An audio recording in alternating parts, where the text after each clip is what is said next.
Balandi à micro du pasteur Bobo, Topé Sibilon, Mbote, ainsi toujours dans l'émission spéciale présidentielle 2018. Présidentielle 2018 oblige, candidat face, moi c'est Torzana Fabien Kouswanika, Téléchango, Bisso micro du pasteur Bobo, Mouzito à la face, na Bisso, dans la question, on a si besoin Adolphe Mouzito, Aza Kokota, Tozali Awa. Babi Rosala au Pessimbois, Mboa à Boy, au Pessimbois, Mboa à Boy, quand on va give tous les dogs c'est non. Tous en Adolphe Mouzito, Premier ministre honoraire Yambo de Congo, bah tout invalidé, Yena Bemba, Bazali invalidé, bah invalidé Gizenga, Azalagi invalidé, mais trop fan de naï, trop tout naï, mais tout le monde au bol qu'on s'est posé, bah Rosala Nini, Sartese Nini, tout le monde la Maurice Katumbi, avec Barutona Bemba, bah question tout retourne naï. Psycho Barosani, et puis il y a le processus où ils ont continué à toujours risquer Kabila à la pouvoir soit directement Yemo Kabila, soit par Chadari Dofenaï. Ainsi, tout en bas, Mouzito, tout son aïe, et vous avez la Lingala pour conférence de presse et français, tout ce qui ont. Bonjour, bonsoir, chers compatriotes. Binotou en action à 3x w.changoutv1.com. La web de la culture de l'excellence. Ngadazali Fabien Var Kouswanika, Ouabuka Kabakata, Kapungwa Mundedi, Miramia Kongunga, Kuputu. Lélo Nazanga Morote Nazali na pasteur Bobo, Boyebiye, donc le micro du pasteur Bobo. Pourquoi? Tout simplement parce que tu as proposé une émission na Lingala, Topena Frangala, avec Adolphe Mouzito, ancien Premier ministre de la République démocratique du Congo, Azaï na séjour Awa. Na Europe, tu vois pourquoi, et puis nous allons essayer de poser un peu ma question au Yobatbomi Tunaka. Alors, nous écho pasteur Bobo, bonjour. Mbote, de Fabien, et puis Mbote, Premier ministre honoraire Adolphe Mouzito. Bonjour. Alors, Premier ministre Adolphe Mouzito, vous êtes na Belgique, voilà, vous savez une conférence de presse. Mais en même temps, au Komi Awa, apparemment, Betio qui bota na Gishasa, aux alliés candidats, mais décision est bimi yo aux alliés invalidés. Alors, yo moko au recevoir nouvelle wana ndengeni. Bon, pour la nouvelle wana ngai na ebayi ki ozaka bongo, on a ndenge élection ngo baza ko sale la yango na seni tout ça ici les loups na cour constitutionnel, ndenge président Kabila na baninga na AFCC, ndenge balingi ki élection za la mabe, kama ite bande bandeli. Ndenge pe baza ko sale la ngo, ndenge pe seni ala ndeli makambo ngo, a invalidé biso, ndenge pe ko constituer pour l'année kamshingati. Faut y que quelques heures avant même que liste provisoire et na seni, biso a candidat et opposition. Ndenge boyebi biso tout ça qui déjà déclaration pour la mission. Et comme les années en validation, tout invalidation à la candidature. Les années, moi, j'étais manqué.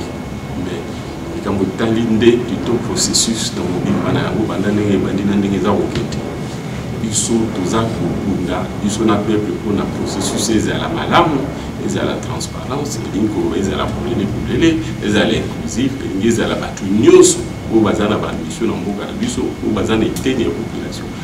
Base à la possibilité que Bango va participer à l'élection en Go. Tous les gars, ils paient les sous, tout le que les Cambo est allé machine à voter, tout le monde a voté.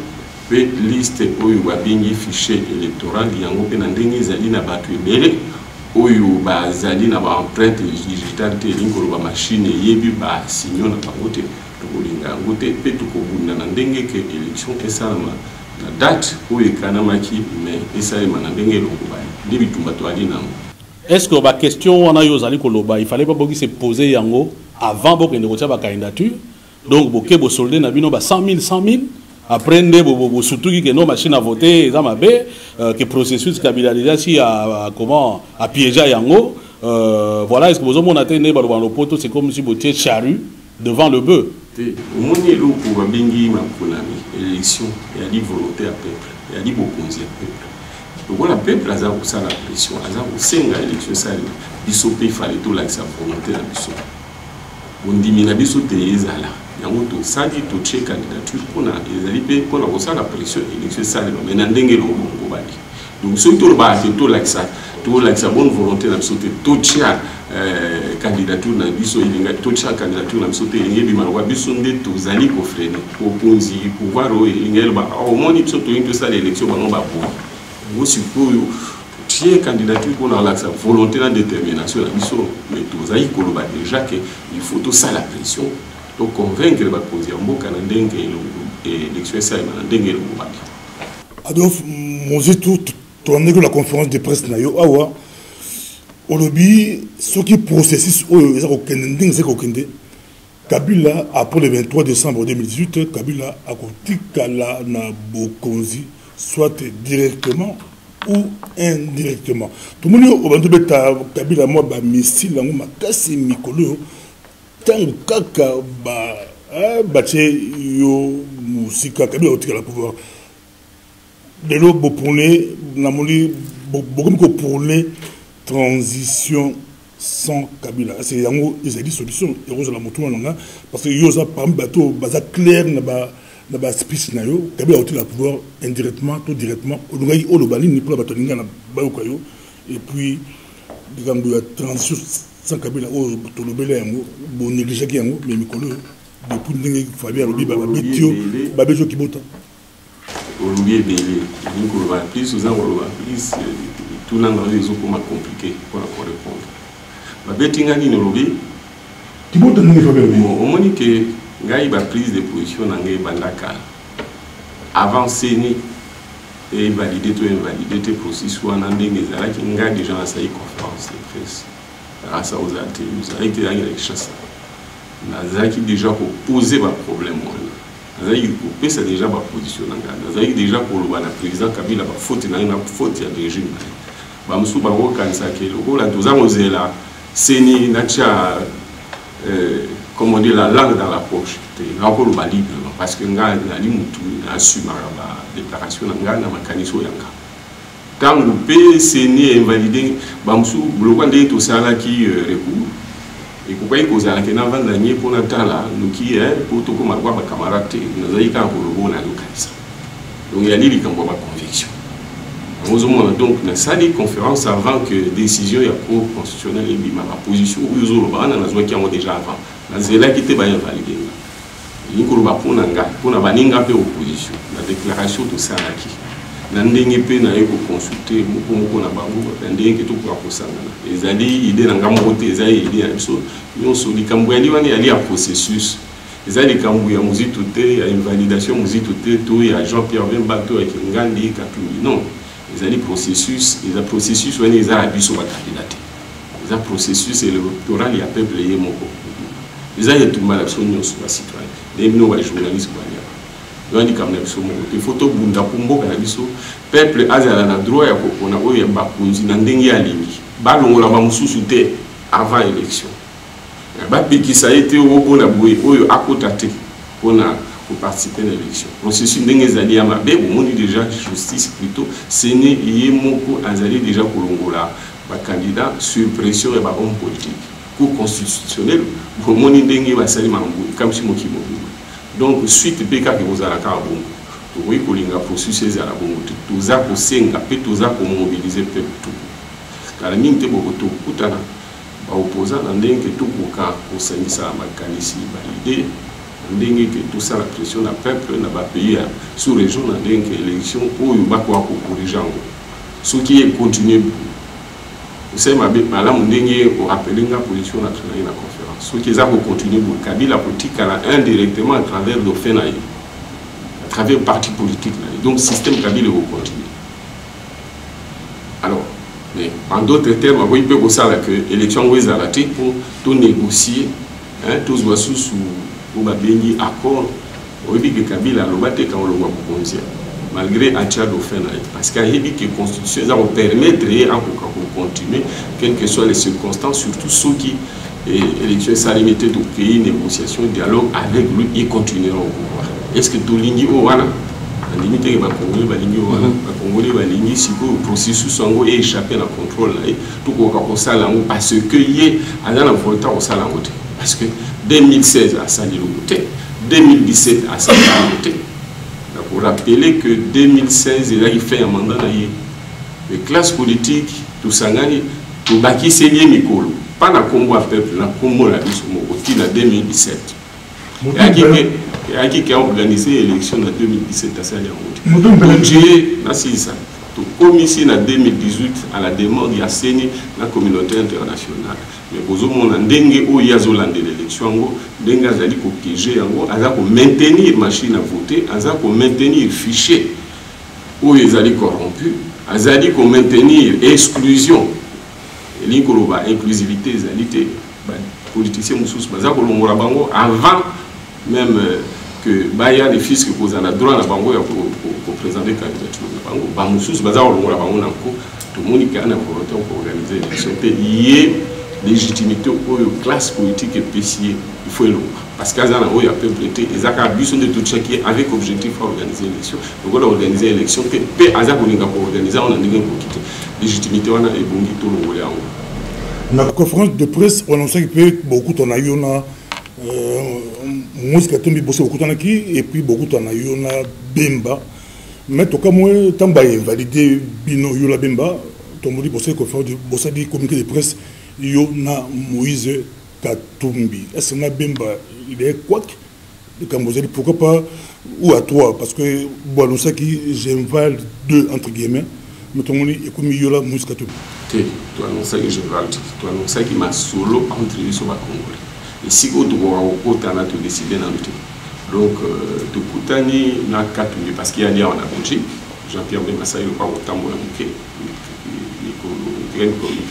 On voit aux jours avant de solo la sous la cima et pour senga sonyo sto kutana. Awa tona mboka mopaya, ndenge tout boka pour solo la makambo boka, toujours ma stratégie.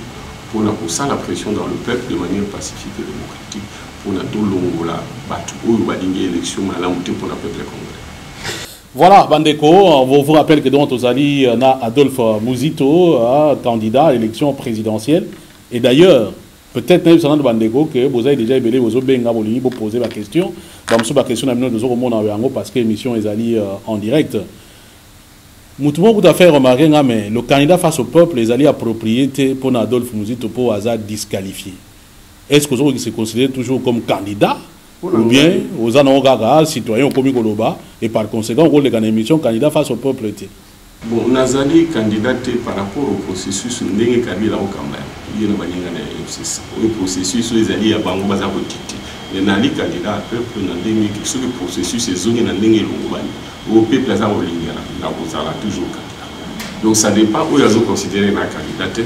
Il peut qu'on a raison qu'on a dengue Kabila là au processus. Mais il y a un processus en dessous de au peuple il y a un Kabila na moni le quoi na volonté président ya l'élection té. Alors vous êtes là au contraire, le moni marmio sur ça le boulot nous c'est aller kaka pour sonner tout silica. Tout le babo Marambo kata na peka bongo na simande to kakoluka to solola to zungisa sous dialogue au peuple la olinga soute pour na ye akuka pour glisser sous ce NOTS.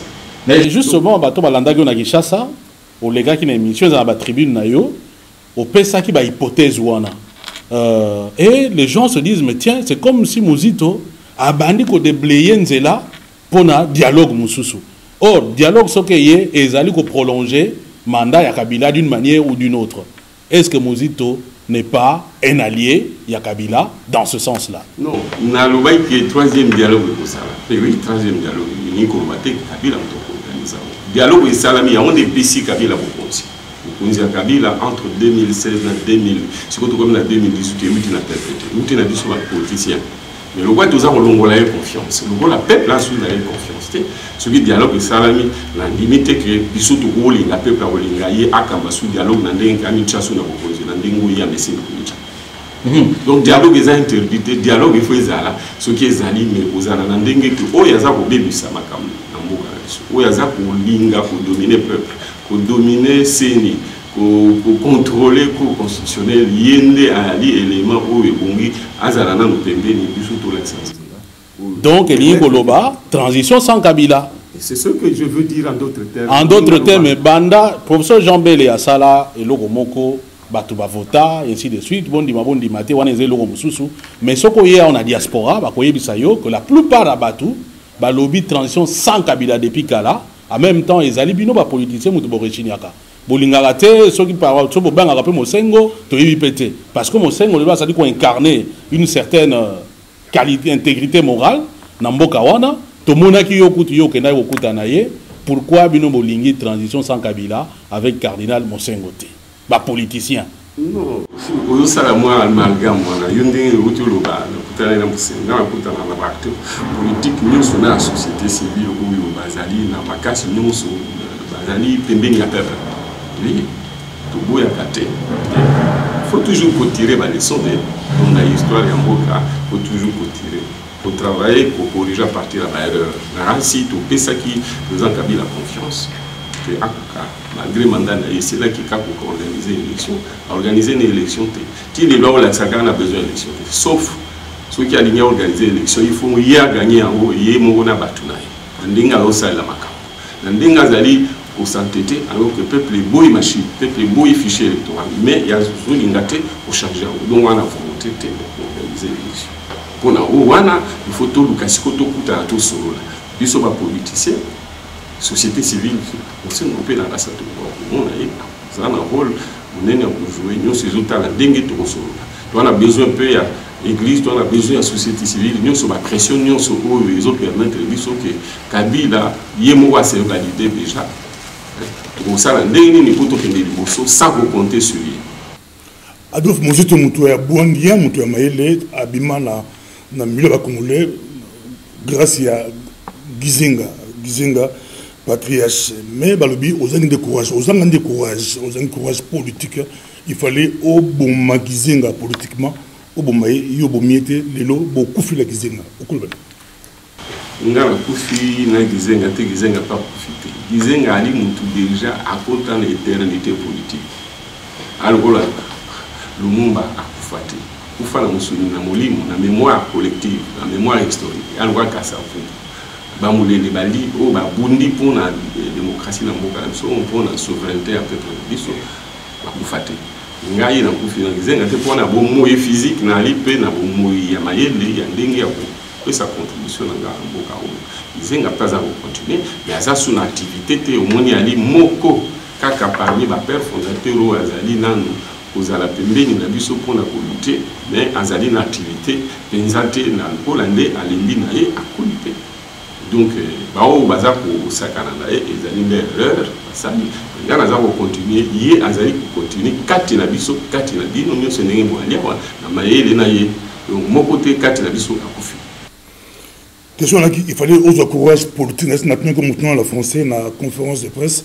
Il fallait oser courage le coup Macron a joué courage à le ministre il y a François Hollande comme il est ministre du budget à Gizenga il y a ce courage à bimi à cela qui est le konaïe il fallait ça au cela payer le konaïe au quand même n'a pas douté na moni aux arts en retard en tant que journaliste na comme donc on nouvelle élan il y a le konyoso retard par rapport ba bloquer na ngoti ba bloquer ngaba c'est pas moi qui suis en retard c'est les autres ba on va salir likambo na ndingo pour ba salir te mo ki meza au camp Sali va soutenir un mouvement politique où Monique Mouzito a contribué politiquement à développer l'analyse, l'expérience, va soutenir.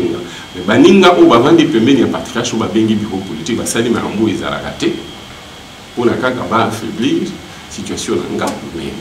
Il y a déjà mon patriarche n'a dit que ceux qui partent de l'Abisso, Ndengue ou Pesagi Makanisi.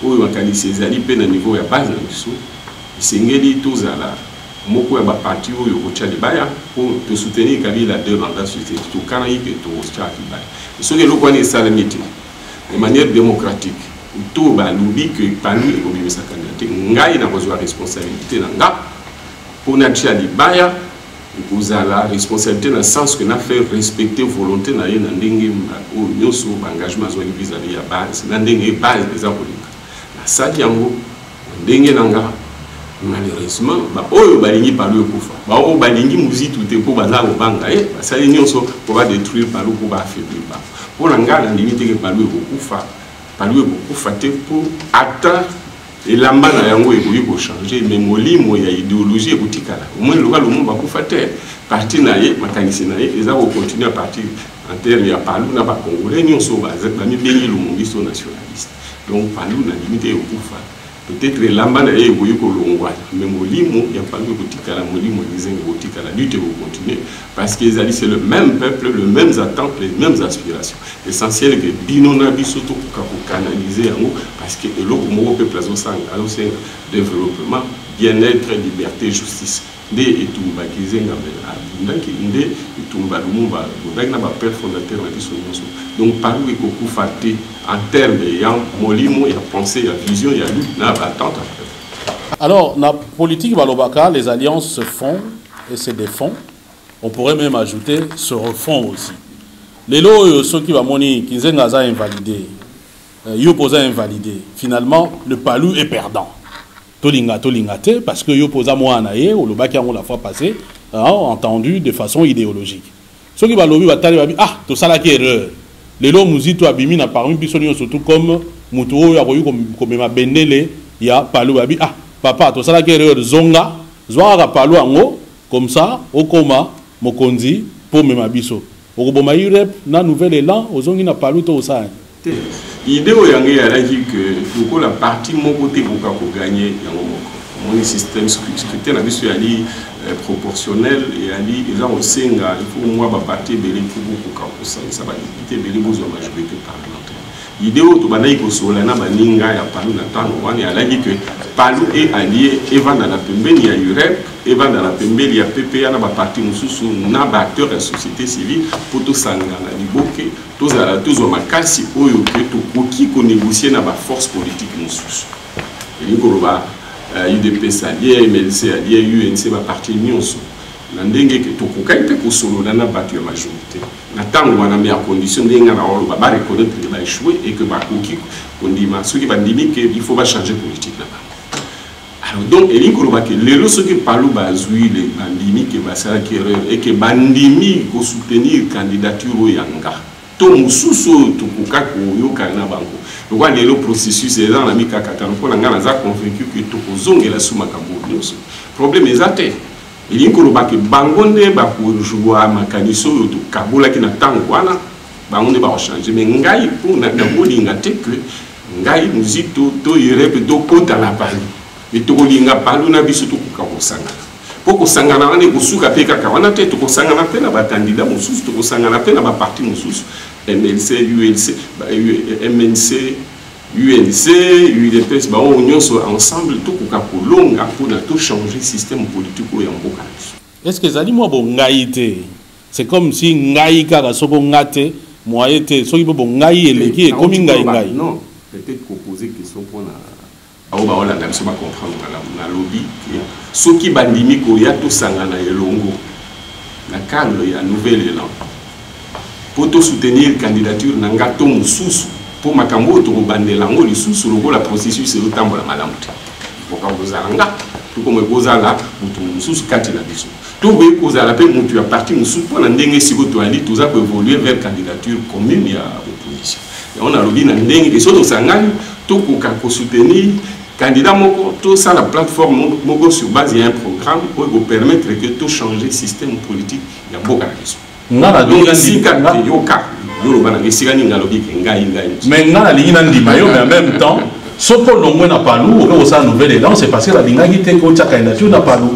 Alors je ne pense pas que soko yo ça nouvel élan na Europe au bord na yo mone balwa na Kinshasa yo ya ondima kaenda muso ya ozana place na yo. Non, pourquoi pas à partir du moment où déjà na ndimi que lelo au monde le voit siko ce qui processus c'est corrigé bandimi makambo longo la machine à voter bandimi kolongo la fichier va corriger fichier le recteur va salir inclusivité vous oui pour qu'il y ait un processus jusqu'au bout de qu'il y ait une élection naza candidat à partir de ce moment là de soutenir candidat mususu vous comprenez mais ce qui est pour ngani makambo côté mo pour ndenge ezokende toujours to ko lukato reconfigurer makambo donc to ko ki ko sanga na Palou na katere pour ça plateforme où il y a solo là na ba plateforme mais ça suppose à ce moment là que Palou est condamné pour soutenir le candidat à FCC.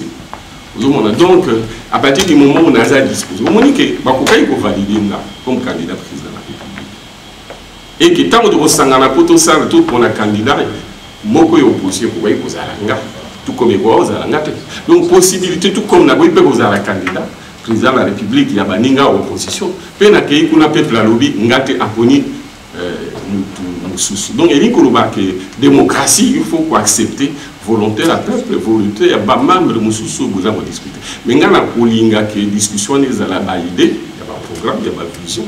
Tout qui pèse combien dans l'électorat en perspective, hein, pas de manière précise parce que toi, on a deux tours.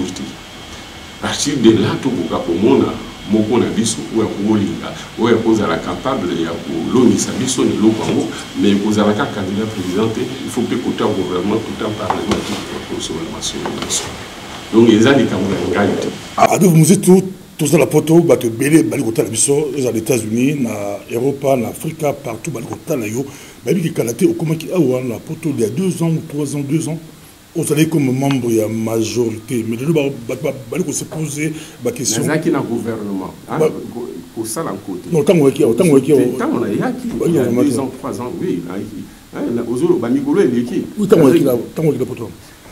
Il n'y a pas de problème. Question, par quelle magie Adolphe Mouzito, à terme opposant comme premier ministre ou comme Mokozi, Azara opposant, Azara la commune des Alaka, mais la zone qui parle yo, besoin qui s'est botikali. Mine misatu bolongwe yolongwe bemba longwe katumba longwe botre les mine basenga bino boluka candidat moko bokokite beaucoup la binote kabila aide bino alongole bino ja botika di 4 na 4 no kasi bo pologa bo chaipo pas question sous botu na ka pour na peuple bo fungo la peuple ne bino ndingo za na oyebia processus na même temps na yaki a na loba que je suis opposé au président de la République monsieur Kabila na opposition citoyenne. Les Congolais nyonso oyo alingi liberté justice ceux qui mokunzi amitie na makasi aboyi ko organiser l'élection il faut qu'on s'oppose na même simple intellectuel en tant que journaliste donc opposition citoyenne mais maintenant opposition politique nandima ki koloba ke nandima ki ke parti na ngeli na majorité mais na préciser ki ke majorité on est alité majorité outi na peuple et la majorité oyo après mandat na biso na 2016 après ma majorité, après le mandat 2016, à partir de 2017-18, nous avons sous la majorité dans l'opposition. Et à l'Ibokonzi, aujourd'hui, dans ma casse, dans l'Ingenabiso, tout s'est imposé comme classe politique. Mon côté, dans la majorité, pour avoir mon côté, dans le mandat peuple, mon côté, dans l'opposition. Et donc, nous avons une opposition politique. Face à quelle majorité? Mon y a premier concept dans le principe. Mais en même temps, nous voyons que sur les plans politiques, banda na zala na parti na ngai tant na bandi ba atelier na bandi ba tribune na bandi ba direction politique j'apportais déjà la contradiction pour les cas ba o bani benga ibo opposant parce que muto ko bima opposant tout simplement parce qu'il y a beaucoup d'hésité et peut-être que sur le plan des idées azali de même bord politique que bato ba na beaucoup il faut démontrer que idéologiquement le pas la idéologie à ma capacité politiquement vous avez la vision sous par rapport à bato ba na beaucoup et que vous avez la proposition moussou sur question na ndengo ba on kamela mboka alors na mona avoko la ba ba mi benga opposition ya li le roi statut ba mi pesa mais oui ko pesa ba on légitimité à partir légitimité tout simplement parce que pour bazar pour s'attaquer la personne Kabila ou ya régime là mais il faut montrer que ba na politique moussou oyo ya ko ka la biso biso peto la ici ya et donc la na biso na biso gade le peuple mbaye ba muzito en cancer qu'est-ce qu'il a dans le ventre. Et le diagnostic n'est pas proposition et solution est année pour naï. Aux hommes, on a sur cette base, on a tant. Si vous baninga pour nanga, ah, bah, pour nous, musique au pont à pour. Tout ngata on a holinga tout pour na moko na biso musique pour nous, mutuana seke mutuana azali na ba idée ndenge moko na ye. Une partie à ba idée outil na musique, une partie outil na ye, une partie à Jean-Pierre même ainsi tout ça ici. Quand on biso to osenga mutuana électorat naturel na électorat politique. On a quand il y a appelé ça mot d'ordre la robeta campagne avec voilà politique na biso voilà mon konzo to cha peuple naïe en termes électoraux naïe bakola na po ba na confiance que le kola oyo candidat surtout les ngai to pona apuni c'est comme tout malam de mutu ango pe il faut azala na moi politique point naïe oyo politiquement c'est-à-dire électorat oyo te na oyo biso to ya ko sangisa ko sunira moi monene pona yena biso to longa peuple a osenga ye ba ye akokamba mboka ndenge nini na banani ainsi de suite ezande masoto zosola Donc, tout solo la makambu, tout ça la pression grâce à la peuple et la société civile pour la transition. Ce qui est allé, et à la ndengue mususu, ndengo ya kabila te. Deuxièmement, que biso pétos à la légitimité, pas peuple pour corrompre la biso, donc il faut tous à la programme commun. Donc tout ça. Et donc, tout ça pour répondre à la question où la ligne que tout pour la mot pour la biso parmi les candidats, il y a force alternative. Et à la base, on va valider. Et à la base, on va valider. Surtout, on va valider. Ce processus il faut continuer aux conditions où tout ça ça pour la parmi on va valider. Donc on a vu soit quoi pour représenter ceux qui sont la campagne pour la campagne pour la coalition tous les députés télé pour bus et la sont de tout former gouvernement parce que tout pays que l'on a la présidence et surtout on a député belité pour former majorité parlementaire tout dans la majorité présidentielle au moins dans ce gouvernement et comme il a beaucoup patrouille tout côté a commis l'adversaire tout commis un système on va au benga cohabitation donc au sanguissa biso ndenge tobaki avant que ça la liste provisoire la CENI tobaki déjà que pour la biso validation ou pas validation il y a tel ou tel candidat mais tout vous allez beaucoup pour la lutte pour le processus des ndenge lobaki ce processus est bon puisque tobandi déjà pour solo la pour la programme moko na biso pour parmi baon bazali validé beaucoup na bango pe pour vous à l'équipe pour la gérer mboka ensemble. Mais ce qui processus est bonité, puisque on a peuple pour changer, on a gagné que Batunio va participer suivant la règle du jeu, suivant la loi et de manière démocratique. Voilà. Vous avez donc Ndeko Adolphe Bouzito, candidat, Toroba qui sera invalidé par la Cour constitutionnelle, il y a Kabini. Validé par le peuple. Et validé par le peuple, voilà, tu éviter. Donc, parce que il y a peuple, donc on a comme tel exaté. Alors, tant que tu d'abord, je pense que Bato Balandio, c'est une bonne nouvelle. Bayo a gagné aux alliés ouverts, au soutenir. Bato Oyo, Batikali, Soki et Rokende, même si Bato Bele Bazali, qu'on croire dans ma cambouanate. Mais en même temps. Ce qui est Kokende, ce processus est qu'il y a un Koki. Ah. Bon, ça dépend. On a vu... Ça signifie quoi?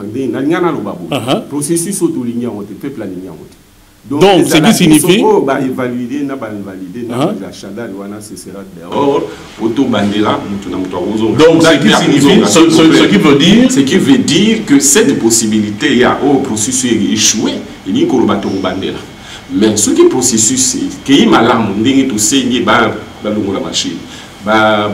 Sa fichier électoral, ça la découpation politique candidat nyoso balingi komi pesa accorder droit na bango à partir de ce moment là dans le cadre de ce processus to maintenir ba candidat biso ndengo bazali validé et to soutenir mongo na bango ça c'est un front pour que élections à la malamu ba candidat au bazali validé to pour na mongo na bango c'est pour cela en ce qui concerne le deuxième front puisque tu vois pour les longuités mais tout pour le programme nous commençons les concertations sur les programmes et c'est ce programme auquel nous associons tout le monde va valider comme va invalider pour ceux qui est bimi moko parmi ba baza valider ceux qui processus qui malade à reporter le programme donc ceux qui processus c'est bongité to ko bandela likambango azé. Est-ce qu'on comprend ça? On comprend très bien. Justement, je pense que Bandeko va comprendre. Il peut très bien. Maintenant, tu as une hypothèse où le processus m'a changé. Mais dans le groupe, on va valider, on va biper sur le terrain.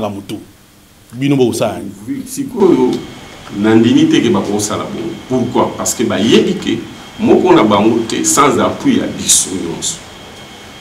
Moko na yite akomona kwa bandeko na ye oyo baza na ye communauté ya baide moko bazate akulinga te akende ko balia moko te parce que ndenge batikali wana moko te ye moko akoka kolonga surtout na cadre ya processus ezoze mais wana yo tolobi mais muso balonge ya ko gagner na ye moko mais ya wana l'idée naza na droit ko pesa ponga na organiser je dis pas que nécessairement je peux mais je vous dis ce que je pense s'il vous plaît na yebisi opui ba o batikali ezala ngai muzito ata kubazwa kanga eke nazala nga moko na linga na kokati ata kubazwa kabiso nyonso na tango ke to kokai kozala elongo te groupe to linga to zala diviser ba linga ba profiter pour na fraude en plus que conditions eza déjà remplies pour na fraude ezala C'est pourquoi il faut lutter pour le processus des alamalames.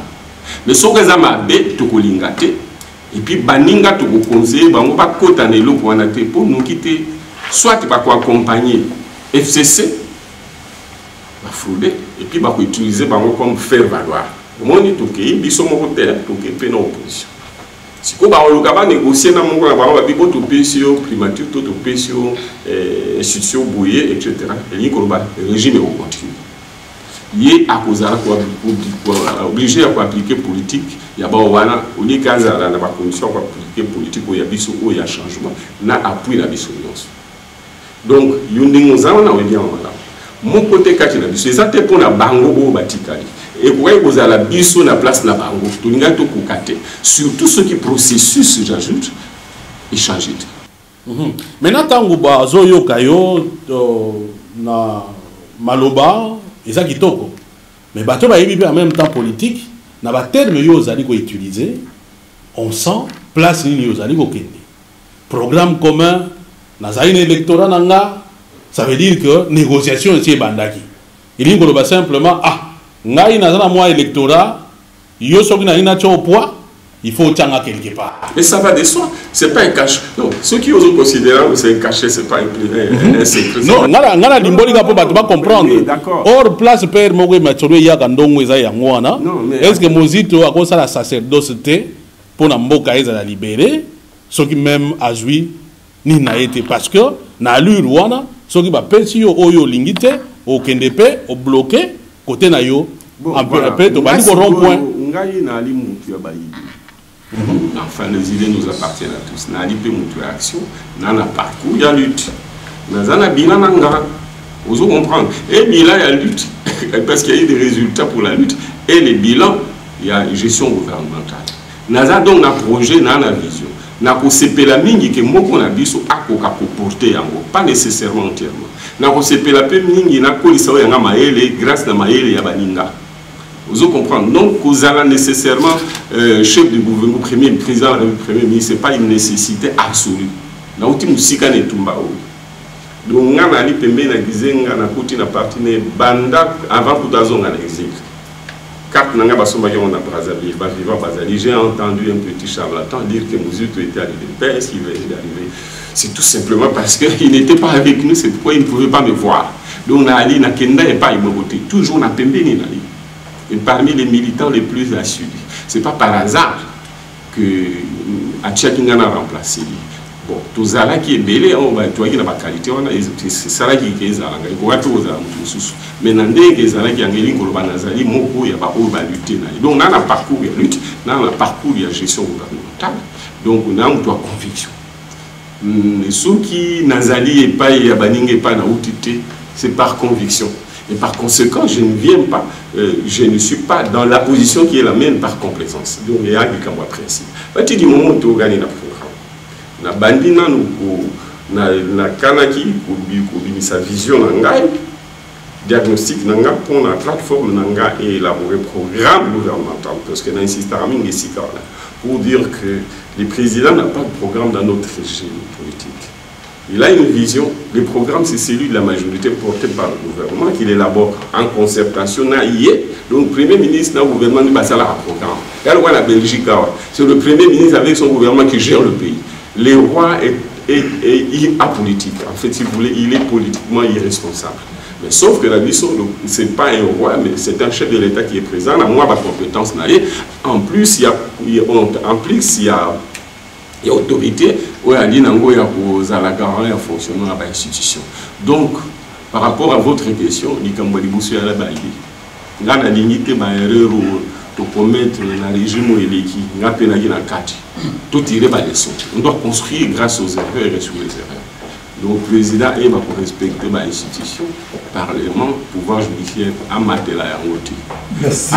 Pour respecter la diplomatie, il y a des professionnels, non pas la clientèle politique. La province est fonctionnée normalement. Bon, là, on peut rater chaque année 50% à pouvoir d'achat va fonctionner dans la population des Donc, nous disons d'abord, ce sont les idées. C'est le projet Soto Yokani. Parce qu'au Moni, au moins 5 candidats vont présenter ba programme na chiffrage ekeseni ba paramètres de référence ekeseni. Il y a un problème de cohérence entre les chiffres les uns par rapport aux autres et par rapport à la réalité à partir de laquelle il faut démarrer les choses. Ozomona tokobanda 2019 na budget nini aussi ça na budget nini en partant na budget à 2018 qui est de 4 milliards de dollars en ressources propres. On va passer de 4 milliards à 100 milliards chaque année pendant 5 ans. On dit que tout le Canada. Ngana bodi ngate ke ba soutenir ngana batu. Ba allié oyo ba osenga tant ba na longi que gouvernement nanga a présenté programme il y a 100 milliards de dollars de 2019 2018. Donc il y a même soutien au Naza posé là. Il faut quitter pour ça les manandenge qui va plus sanga cadeau empoisonné. Et il faut ngape na kwa oponate ou ana ba chiffre motindo wana. Il faut ba photo kutana. Na personne yanga moins expérience ou na mto peso maria makanji soki ba convaincre nga ou bien ba tout se convaincre biso nyonso ki cadrage macroéconomique, bah chiffres, il y a budget, il y a PIB, il y a croissance, il y a salaire par conséquent, il y a investissement, il y a pour permettre de battre campagne sur base du programme. Parce que ceux qui vous allient 5, 6, 8, vous s'engagent pour la campagne, la majorité, vous devez avoir le même message, vous devez avoir le même chiffre, vous devez faire les mêmes promesses, c'est le même contrat social avec le peuple. Et donc, nous, on a un programme des alliés nécessaires. Merci Adolphe Mozetou. On a abordé un peu dans le sens où on a Mama Congo et comment on dirait un match de football, tantôt carton rouge, tantôt carton jaune, tantôt baraté, troisième penalty. On dirait que c'est les bandes de tous les mots là, Bino Bozomo, batterie exemple, batterie 4. Dans 4 on voit au moins qui est populaire. On a la chance à gagner, Bino Boyango, Bino Bolingi programme. On a beaucoup sa chance que nous doit. S'il vous plaît. Pasteur, s'il vous plaît. Ne faites pas du populisme. Parce que lui, le premier journaliste, vous avez un côté populiste. Vous avez même un électorat. Hein? Non. Ah bon? Oui, oui. Vous avez même un public. Non, non, non. Peut-être pour exciter, Batoubayo Gabien. Beaucoup sa chance.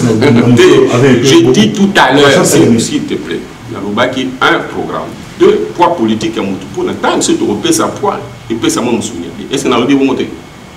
Na touni na lobby que il faut un moins poids politique dans le yoga s'il vous plaît mais le dossier tienne parce que nga penso qui base ou yanga pour y apporter soutien il faut assurer que soutien ne couper sa mouvement et couper sa mouvement à partir de moutoua déjà la moi popularité na yé couper sa mouvement parce que à quoi appliquer politique ou nga na bundi ou ba yebelinga pour bon à tes amis aussi tout est ceux qui les a fachi ceux qui les alliés caméré ceux qui les alliés matungulu et ainsi de suite bazaka mutu moko po ba sangisi makalisi yo linga wote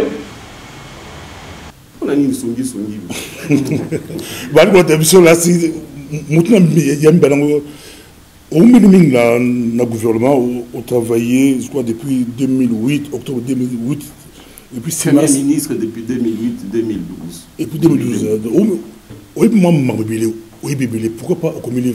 Moi, il y a un point, et tout ça, on a pas tout, ou congolais, la relation avec son Rwanda, la conférence, on dirait qu'on a un peu, on dirait qu'il est bien, oui, aux Obama, ça va s'équilibrer, aux Obama, implication à Rwanda, comment, Bangouna, et Mboko, la biso, pays agresseur, et Mboko, la biso,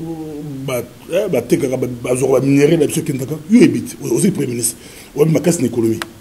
Oui, bimisa panza boa bimisa ba secret ali kamba o sa secret ali kambo za simple loin de un petit pays loin de côte na biso 100 fois et bien baza 26 000 km2 biso na arrondir 2 600 000 km2 pour faciliter la tâche ce qui loin de ba otongango pendant une année biso faut 100 ans pour tout tonga ya biso théoriquement quoi toute chose égale pareil donc mais ils ont nyonga biso parce qu'on est faible. Le problème c'est nous, c'est pas le Rwanda. C'est nous qui sommes faibles, c'est nous qui n'avons pas réussi à organiser l'État, à avoir une armée. C'est pourquoi Bazoum, au monde, il n'a pas voisin. Donc, au lieu de m'attaquer, je m'attaque à moi-même pour me remettre en cause. Vous avez bien. Le bino boli ngana lela na le temps on a bima qui premier ministre. Voyage nanga liboso na saiki na es. Nkende na Rwanda te na kende na es. Pour la reconnaître la population. Pour renforcer le moral de la militarisation. Mais aussi pour la diplomatie. Parce qu'il faut utiliser les deux. La défense et la diplomatie. Ce sont deux armes qui se complètent. Non, na kendeki sur le terrain, na Tamboli, Nord Kivu, Sud Kivu, Maniema, na pays province orientale, na ye Kisanga et na Zongi. On y va résultat ndenge pesaki. Donc na ye bignon soa. Ce qui est important, c'est que tous voient beaucoup. Tous sangisa maye, ndenge que tous si ça makamu. Problème na biso. Ozomona, toko lo baki siko to na problème benza ya défense. Il n'y a pas une guerre entre nous et l'un de nos voisins. Il y a un problème de sécurité interne et puis la population va profiter qu'au côté pas la question dès que ce côté rapide va payer mais sans nécessairement pour le cas donc il y a bango toni mais bango bazo piller biso baza ko ni la population na biso moko na ba groupe rebelle parce que l'État est en faillite na ndenge ba ressources sengela ti na ba province bazala na ba minimum pour la sécurité de proximité. Administration locale n'a mis ces armes fonctionner. Sécurité paysanne à défaillant, va servir de sécurité, c'est à la police, c'est à pouvoir local, pouvoir coutumier, tout est de fait. Si on bâtit Bomengo, ou Moutoua, ou Ikolokota, dans le contexte, ce bazo y va dire sur les alignes parce que l'État est en faillite. Pour Nanga, tout travailler, mini-côté économique, tout pour financer l'armée, une vraie armée. Il faut la reconfigurer, c'est vrai, il ne s'agit pas de toucher aux hommes nécessairement, mais d'abord reconfiguration pour équiper, pour laisser les policiers, pour laisser les militaires bien. Bref, une bonne administration à travers les services déconcentrés où ils allaient dans la province, surtout la province est, à travers les services déconcentrés, c'est-à-dire l'administration de proximité, pour réconcilier la communauté au niveau local, mais surtout pour résoudre les problèmes et les conflits à Mabélé. Conflit de terre, parce que pour moi, on a dit qu'on a insisté en élo. Les athées pour un peuple, il y a mais aussi et surtout parce que Batouana Baye qui n'a combo au gouvernement central pour s'imposer dans ma belle na bango pour na bango ya ma belle na bango. Ndenga ka baboto la bango ma belle na cadre ya parc Bukangalouz. Ce pouvoir coutumier n'a plus de terre aujourd'hui. Bana ba titre la propriété na ndenge atam do uti mundele uti pa mususu ayeka kana na kenge ba oboya ete petit du moment ba yiki aye investissement au sala a ma belle na biso sangana biso to na pourcentage futa ba pa na ba autorité locale ba droit na bango kozala bien encadré juridiquement au moni méfiance au peuple nango vis-à-vis à ba cause de colo et biso quoi to pesa bango ma belleté sur le plan foncier véritablement mais aussi parce que tout le cas a imposé Bantunabiso, alors que domaine, par exemple, il y a l'agriculture dans l'orage, il y a des domaines exclusifs, il y a province, bateau bazar, il y a tout, il y a Sima, il y a sur la Naba Konzi, et c'est bien local que va pour l'autorité provinciale, parce qu'il faut que nous bango dans le passé. Et il y a le mot où la province, il y a pas. Ou bien en province, il y a plus de bango, il y a qui chassent parce qu'ils ont encore la frontière. Mais il y a des cambali datés. Donc, un peu pour revenir dans les Cambouya, c'est insécurité, dans les Ndenge Pebo, nous sommes à copier, les Bissou, parce que nous avons touché ordre, cadastre mini à Malamonte, la communauté locale, bazan la part na bamote, bazan la titre foncier. Pouvoir coutumier, ils ont toujours déstabilisé par les gens d'en haut. Au moins, on a Bozali, coutume, na bineza, boué, boana, moukonzi, na bino, qui ngandi, mais bateau, chasse à bâtir, arrêter, bâtir, moukonzi, soit la famille, na binote. Ou bien ça la famille n'a mais il n'est pas investi par les autorités coutumières. Et en ils ont créé un conflit. Au Batuazo, Kabanank, moi groupe surtout à jeunes dans cet environnement à pauvreté. Et au plus ça va au moment où beaucoup de rejoint montagne terre, Bobanda pour exploiter illicitement, beauté car on a des multinationales pour les consommer à partir de donc défi est d'abord Ngamoko. Il faut que la politique soit beaucoup. So baninga mususu tozana bango bazui beaucoup to ba ndenge ni to résoudre le problème ya faillite ya l'état où il s'agit que tozo contrôler territoire na bisoté côté à est et là likambo bolela te na loba na tonga kabana tanga Rwanda ça règle pas le problème. Voilà donc tozo rappeler bino tozaina Adolphe Muzito président ya Nouvelle Élan et tika l'émission pratiquement un quart d'heure pour aussi ça émission nabiso ya Lelo. Et puis toi tu as deuxième partie à émission na kendaki moi mon bembo question wana ezonga ki mingi pour tout toucher les kabangombe biso betaki tangwa balobi ba journaliste ba réseaux sociaux après et yo bimageno eza solo yo ke ikuna okuta na bango après suite to yende makambo eleka Mais comme toujours, quand vous faites des choses, suite et à la raté. Les lots yoza awa, oyebi makamboana. Na parlement vous avez quelque chose, yo posa pour député. Les lots sont qui va tenir au distalwa ngo ezali na niveau nini et soka wapi, batouana baza wapi, bangombe bazali wapi, qu'est-ce qui se passe concrètement au Lubini? En tant que député, tout simplement, en tant que citoyen, on a eu pour répondre de manière mingue, qui pensait sur les questions dans le gouvernement, dans le domaine. Maintenant, on a eu c'est-à-dire que Bangondouana va retirer qu'il y a un gouvernement sur Bakiango, pour éviter qu'il y ait un gouvernement, il y a un membre du gouvernement, ou bien ainsi de suite, on a des gens qui ont battu. Donc, pour l'anga, il y a une photo coutumière. Ngai siko li kama on a tchaka on a niveau ya politique générale na domaine foncier. Ba conflit et koye la biso ebele le kwa ndenge na Zimbabwe sali. Tellement que ma belé na biso ba kunzi ba koteka ngo na baninga na bango ya bamboka mususu to bango moko biso moko to kaboli yango. To memi ba investisseur na compte na biso. Tout ça de quoi l'accaparement de terres. Tout comme il le quoi niti ba o ba botoli ma belé ya majorité populaire. Conflit est là. Le conflit est devant nous. Congo est l'un des rares pays où les sols et les sous-sols non seulement appartiennent à l'État, mais là où les sols et les sous-sols sont exploités en Hollande. Ce qu'on a encore l'Afrique du Sud, ça appartient là-bas. Mais mingi n'a pas investi. Le secteur privé, côté foncier, minier, ainsi de suite, par une minorité au détriment de la majorité. Mais puis, on est mais statut nango ezali ko préparer que ba poto la on a battu en bon ezali ya mboka ya mso ezali pa mais battu en bon wana ezali biso ezali en mboka on pas ba kozwa conflit monene na population parce que peuple suka akubanda ko découvrir valeur ya mabele ko découvrir l'exploitation par enrichissement ya batu oyo ba ko tela yeli banda to ya mboka ba tu ya mine bazu 1000 km², 10 000 plutôt. Qu'est-ce que j'ai dit? Oui, 1000 km², 10 000 hectares, 20 000 hectares, conflit et aux Andengé et les Alina Zimbabwe. Alors, pour éviter il faut l'élo déjà peuple à Kabola. Aïe, bah, belé oyaye moko. Les Ali boni, à partir nini. Il y a une communauté locale, parce que les communautés là ont préexisté à l'État. C'est parce qu'il y a eu un capitaliste qui est venu, qui a pris les Congo en signant avec, c'était un monarque aussi, en signant avec nos monarques locaux. Ayaka, Mukunzi Bayaka, Mukunzi Baluba, Mukunzi Batetela, Mukunzi Baround, ainsi de suite. C'est ma belle, nous sommes mais il y a moi gentil à Kateli Bambitene ma belle Bango en tant que communauté locale. Il y a Azul les groupes et une partie à la société capitaliste.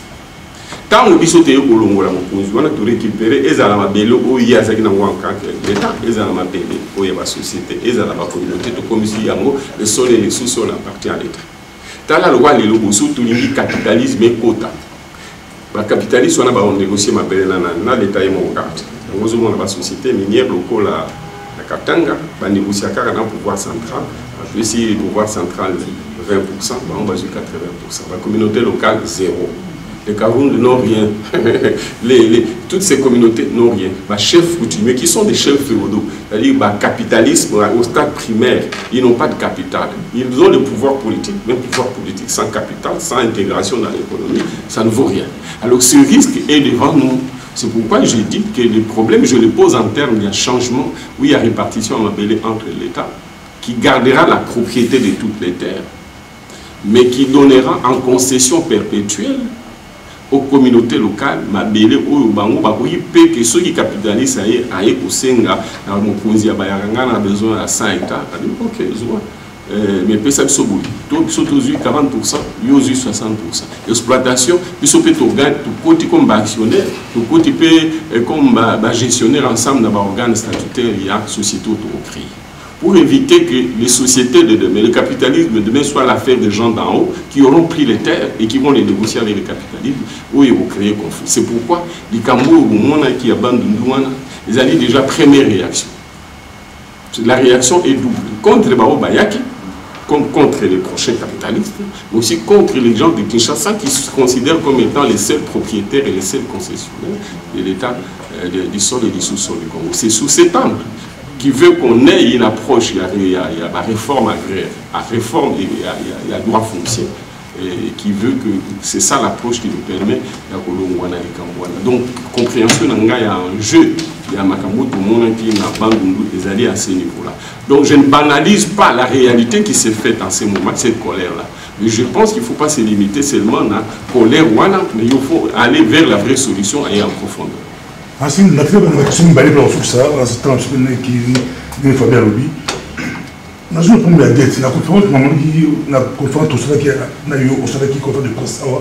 Au Sénat, il y a un budget là-dessus, mais il y a un peu tout le monde qu'on taclé un peu 100 milliards de dollars, 5 ans, 114 milliards, 86 milliards, 84 milliards sur 10 ans. On dit que nous avons ils ont nous monté. Toi, nous monter, je sais pas comment toi, nous monter, mais tout ça, c'est pas bon là.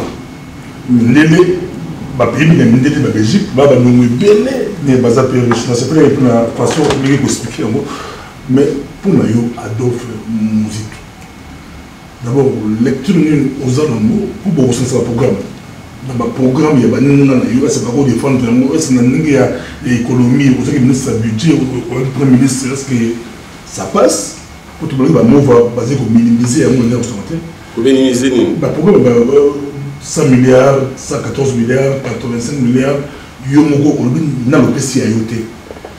Pour la Congo, on a qu'est-ce qui est bon? Est-ce qu'il y a un opposant qui est retenu? Qu'est-ce qui est bon pour le budget à Congo? Tout ça comme on a des boules. Bon, pour la question et à mes balais, question à dette, la question à budget de manière générale. Il faut tout intégrer. Pour moi, il va grandir en mes balais. Il a dit PIB, où ils ont mengo ya mboka na mbula moko bo produire à Congo. Et puis pourcentage de PIB on a 10%, 15%, bah longola ya rango pour bâtir on a caisse à l'État. La bateau va foutre un impôt grâce à la régie financière. Il y a un budget à l'État. Il y a dit bon mengo ya mboka mobimba ba produire na mbula wana na parti au l'État ko to kapona a utiliser na musala na ye pour na ba salaire ba fonctionner ba tu ainsi de suite na ko sala banzela ba hôpitaux ba nini ba kela c'est ko futa ba salaire. Alors donc il faut tout le la PIB, tout le la pression fiscale, c'est-à-dire quantité et pourcentage en mbongo ba reçoit, tout le la budget, tout le la pendenge au mengo eza ko mata. Na budget ndenge ko sur 5 ans, tu peux au chango na 10 ans, et tu peux en passant par 5 ans. Alors si ko to lo ba pression fiscale ya boni croissance les années boni pour tous à la sûr que so to longwe na 50 milliards après 5 ans avec telle croissance budget to comme na PIB ya autant.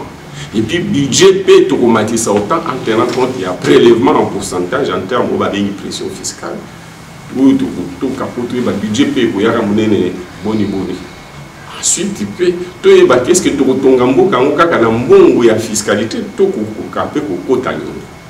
est-ce que nous avons tout ça et puis nous avons la taxe plutôt taux d'intérêt. Est-ce que vous êtes capable budgétairement dans la balance commerciale avec la recette extérieure? Parce que si on continue en monnaie extérieure, il faut que ça soit en monnaie extérieure. Est-ce que la recette de devise n'a pas par année? Grâce à la côté de minéraux, nous avons 1 milliard, 2 milliards pour les lots. Grâce à l'annulation à dette, nous avons 200 millions par an. Nous avons 1 milliard à 500 millions. Alors, donc, ce sont ces paramètres-là où ils sont discutés. Mais avant de fixer le cadrage macroéconomique, tout est budget parce que production est mataboni. Il faut partir le mandat ce qui est bandé en 2019. Pour ça, le budget, il y a les employés, ou bien les employés sans tenir compte du budget où il y a qui n'a donc, on a un bilan de clôture, il y a un aussi ici. Un bilan où il y a un fonds pour les employés. Il faut ignorer difficultés ou bien opportunités aux aïeux dans le monde. Le roi les logos, PIB n'a pas 50 milliards, autres aussi, ça n'a pas 2018. Donc, le budget est à 4 milliards. Tant que pour la réalisation, vous allez un peu moins. Nous avons de 2018 budget à 4 milliards. PIB à 50 milliards, on va le banquier à PIB à 500 milliards. Ou bien, ou bien PIB est à 300 milliards au bout de 5 ans, ou bien de 10 ans. Il ne faut pas démontrer qu'il y a croissance des abonnés. Mais puis, il y a croissance, on va considérer au Bandanaboni en partant de 4,2 qui est le taux de croissance affiché aujourd'hui, il y a 2018. Au moins, il y a des chiffres, c'est des chiffres qui sont reconnus aussi par la communauté financière internationale. Donc, les chiffres, le gouvernement fait ça. Même si tu travailles dans la FMI, mais pour la fiabilité, il y a des chiffres. Donc, tu as des chiffres et tu tenir compte avant de projeter le budget. Donc, ça ne sert à rien pour gonfler les chiffres au point de discréditer votre propre programme. De sorte que, cohérence, il y a des chiffres entre pression fiscale par rapport au coût. Si une pression fiscale nous est à 20, 30, 40%, pour un PIB qui est de 100, il est impossible qu'on ait un budget d'un certain montant. Donc il faut une corrélation entre les paramètres. Ensuite, il faut une corrélation avec la réalité du moment à partir de laquelle vous projetez l'avenir. Donc, en résumé, par rapport à la dette, Congo a une dette à 6 milliards. PIB est à 50 milliards. Et l'Inkoroba, endettement est à 12% de PIB. Le Sénégal est autour de 60%. Et l'Inkoroba, si il peut toucher 60%, il y a 50 milliards. Et l'Inkoroba, tout en capacité d'endettement, il y a 30 milliards. Maintenant, tout comparé à mon budget, est-ce que le budget c'est 1 milliard comme service, il y a la dette correspondant à PIB, plutôt il y a un niveau d'endettement. Oui. Est-ce qu'avec balance de paiement, la recette, surtout en mesure il y a 1 milliard. Parce que si on dit qu'il y a 50 milliards, on fout à 50 milliards chaque année, on va fout un crédit, vous avez 30 milliards, on paye pendant 30 ans. Avec un délai de grâce 5 ans pendant lequel nous avons le temps que au colissa l'investissement au sali que au côté de on peut produire et puis son bon au capozondis. Donc il y a des paramètres on a sali que les autres un pays sous-endetté. Toi qui pays pauvre très endetté, maintenant toi pays pauvre même sous-pauvre mais non endetté, c'est une anomalie. Le gouvernement a vu que le fait que tout le monde a dette tout comment la virginité on a OK les alliés version contraire. Si vous avez Belgique et pas tout, 500 milliards, PIB n'a pas moins de 500 milliards, 100%. La France a un PIB de 3 000 milliards, a une dette de 3 000 milliards. Les États-Unis, 22 000 milliards de PIB, dette 22 000 milliards. Pourquoi? Parce que c'est avec cet endettement qu'ils ont construit les routes qu'on voit. Donc il y a la dette qui correspond aux routes, mais aux routes qui permettent la production, avec laquelle on paye une partie de la dette. Mais cette dette continue, elle est presque éternelle en fait. En même temps, on vit bien. En même temps, on vit bien. Donc, voilà. les Belges sont très endettés mais riches, mais nous, on n'est pas endettés mais pauvres. Il faut choisir. Ou bien on est pauvre, au Tikiba, on a Bola, na Zamba Mounene, mais au Tikiba, on fond de roulement exact, nous exact pour exploiter la belle. Voilà, donc qui ça pratiquement émission de Minasuka, Ndeko, dernière question, on a peine à poser dernière question comme ça, tu as entamé deuxième partie à l'émission. Question de par rapport à la communauté internationale Adolphe Mouzito, comment quelle lecture aux gens par rapport à la crise où Kabila a imposé à la société, mais il n'est pas imposé à l'élection. Attitude il y a communauté internationale comment il faut expliquer est-ce que ça jeté est-ce que la Kabila c'est comment bien que comment vous avez communauté internationale et ali mutu mon côté et ali ba pays na pays na ba intérêt comme la communauté internationale l'Angola est là dedans le Rwanda est là ainsi de suite ba mususu ba rakut ba sous-traitant et ba puissant donc et que ça l'amalgame mais c'est de bonnes guerres et bazo luka ba intérêt na ba Bisso Touzali Kobo et un système à Kabila, d'abord sur le plan démocratique, il est normal que Bisso s'oppose à la politique. En plus, il y a pour s'opposer à la politique, c'est des bonnes guerres, c'est démocratique. En plus, Touzali Kanda pour organiser l'élection, Banda Bambouli, et à la volonté d'organiser en côté. Tout à organiser avec objectif à refrauder. On a Kanda Nibali. Donc, il faut la communauté internationale, ce n'est pas une autre mais intérêt, soutenir les Bazali, contre aux intérêts, ou parce que par rapport à un principe démocratique, on défend ma valeur, donc on tout Bazali. Le plus important, ce n'est pas ça. Le plus important, c'est les Bisoba Congolais. Tout le sous ce système, ou bien tout le ngana lobi que peuple congolais aligné sous système na été aligné politique na été aligné à l'ongwa à que groupe maïna baninga na pour ba gérer pendant plus de 15 ans résultat penza ils a malamu parce que tout bandaki komata na sepeli siko bokoti na idéologie ba réflexion ba analyse tout bandaki komata siko toza ko kuzinga sur tali taux de croissance augmentation budget augmentation stabilité en bongo ba revenu ba salaire ba tout et bandaki komata yo c'est komata banzele bandaki ko salema to anulaki dette tous na ba conditions et tout pour mobiliser financement extérieur on est na Belgique hein Benelux il y a 2000 milliards qui chôment dans les coffres-forts ici. Comme nos ressources naturelles chôment dans les sous-sols. Si on se met ensemble grâce à la coopération internationale et qui suppose qu'on travaille dans la transparence parce que baro investir pourquoi baro ya na mbongo et pas na biso baro linga baye ba est-ce que toujours gérer ya biso malamu parce que si on doit y na million en dollars à kosomba ko produire biloko na Congo à côté qu'en franc congolais ceux qui franc équité il est en cas somba devise à cause sous capital na la monnaie il y a où il y a investi ça qui n'a donc il va tomber il doit être sûr que la gestion de la monnaie est bonne et que la monnaie sera stable mais pour être sûr transparence ils allaient l'État a dépensé dans des gaz au coût de Sambongo pour les alater que à côté de 10 il a dépensé 15 5 ou les a planche alliés avec ce que ça crée comme sur liquidité monétaire inflation érosion monétaire c'est pourquoi FMI attire à la réforme ndenge ba recette kota na ndenge lobani ba dépenser à la belete ceux qui ezali mais ezala na mutuya o esengeli en faisant au ba bengi concurrence à travers le marché public et donc la communauté internationale c'est pas une personne c'est plusieurs intérêts c'est plusieurs nations ba o baza na ye bazali o baza contre les bazali les plus importés les sur ba congolais est-ce que to lingi politique na ye to lingi système na ye pour ngai to lingi ba congolais ba lingi sous système na ye voilà, Togosu ça justement na question wana au sali bien kundenge au relevé yango to lingi sous système na yete to lingi écoute du sous-souté parce que biso a totaka mai na monogoté il a fait beaucoup de mal pour Namboka wana et na ba domaine surtout économique politique et parmi ba possibilité au PSI notamment au biso lobaka transition sans Kabila mais jusque là même biso toye bakana nute transition sans Kabila wana ekoya ndenge nini. Première question, yo zomona ke fo ya ndenge nini. Deuxième question est lokona parce que il faut akende ba étude tout sali, ba makanisi tout ozui. To moni ke mutu wana dialogue élection patati ye wana kutune biloko alingi yango wana. Quand tu lui amènes ba biloko démocratique ainsi de suite, ya yebi ndenge nini akobongola bino ndenge nini akosaba nini.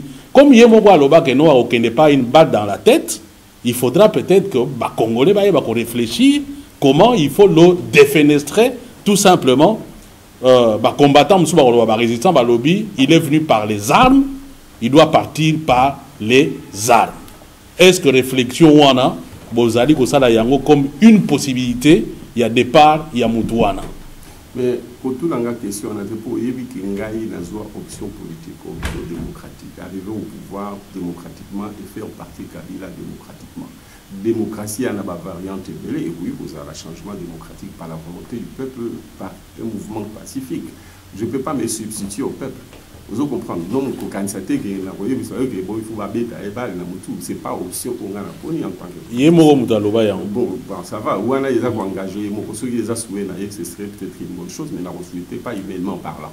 Donc pour l'Angaï, il faut peuple utiliser tous les mécanismes démocratiques où il a relevé parce que vous connaissez finalement juste toujours pembeni pour na kopesa ye mayele na ndenge que changement ngo ko kosalema soki ye mo Kabila lingi ke salema na ndenge lo mo bani par les unes ko salema par les unes soki salela et ko changer na ndenge mususu ye mo ko na ndenge ye mo. Voilà, Bandeko Balandi, Bolandi, donc réponse il y a Ndeko Muzito, to ba réponse il y a Ndeko Muzito, biso sali effort il y a reposé ba question, to yebi ke silité justement place mayele na biso esuki. Na remercie on de Komuzito Ndengo Yambi biso a ou bientôt Yambi yo a wana studio na biso ya circonstance. Merci en tout cas d'être venu pour la première partie yo. Na remercier pe Ndeko Bobo hein, donc micro du pasteur Bobo, merci. Mais tokoti que là 1 minute à bouquet pour yeba ko clôturer émission pour que to yeba ko sukisa. Bon, pour clôturer Zali Maloba, Nazali kopesa pona baninga au bazar kolanda biso peuple congolais, baninga ya Congo bavandi na bino au babengi diaspora, baninga oyo baali na Congo, bandeko na biso que etumba ya makasi nde sikoyo bandi. Grâce à nos populations, grâce à nos pays voisins, nos dirigeants à monde, pression est sali que le président Kabila a dit que Akoukarosa sous candidaté à la 3e mandat. Ils allaient étape malam. Mais attention, à l'obité qu'il y a beaucoup. Parce que la constitution dengue et l'obi, les lois dengue va interpréter à mon accord constitutionnel. Il y a aucun cas qui le président Moussoussou a voté. Il y a organisé l'élection. Il y a tant qu'à organiser l'élection. Il y a organisé l'élection a gagné, mais il a gagné ceux qui fraude des alliés, ceux qui machine à voter des alliés, ceux qui au fichier entaché à l'irrégularité des alliés, ceux qui a écarté les candidats pour qui ça pas si il est là quand le peuple a continué de lutter pour la République, pour atteindre l'objectif. Il y a des bossés alliés à partir de la pression démocratique. Il a mis balai pour l'objectif, il y a pression pour tout ça. Mais il y a que beaucoup pour se préparer pour un programme, un programme vision à président de la République, et un programme au gouvernement, pour Kolonga et Tumba. Il y a une élection démocratique, mais que Moko n'a pas à Moko n'a pas Kolonga élection, tout signe que ça, les voilà, merci également Nabino Banso, Ndenge Bolandi Biso, Letorobaka, peace and love, frères et sœurs, ainsi soit-il. Et ce qui est dit, est dit.